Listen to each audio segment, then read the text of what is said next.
नमस्कार दोस्तों। कई लोगों के मन में एक प्रश्न उठता है कि क्या पुत्र की संपत्ति में पिता का अधिकार होगा।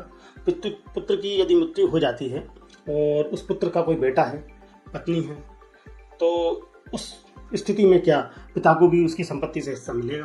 कई क्लाइंट आते हैं, हमसे इस तरह क्वेश्चन करते हैं। तो मैं आपको बताना चाहता हूँ कि हिंदू उत्तराधिकार अधिनियम 1956 की धारा 8 में स्पष्ट है कि क्लास 1 में यदि उस पुत्र के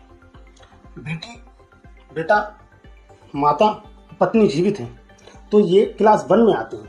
क्लास 1 में अगर यदि कोई, जैसे कि माँ जीवित है, पत्नी जीवित है, बेटा या बेटी जीवित है, तो उस स्थिति में उसके पिता को संपत्ति से 1 रुपया भी नहीं मिलेगा, कुछ भी नहीं मिलेगा। और यदि उस व्यक्ति का जिसकी मृत्यु हुई है और उसके ना ही पत्नी है, ना ही बच्चे हैं, ना ही माता है, मतलब माँ है, ऐसी स्थिति में पिता को पूर्ण संपत्ति पिता को मिलेगी। परंतु यदि ये सभी जीवित हैं तो 1/3 के रेशो में ये तीनों लोगों को बराबर हिस्से में ये संपत्ति बांटी जाएगी।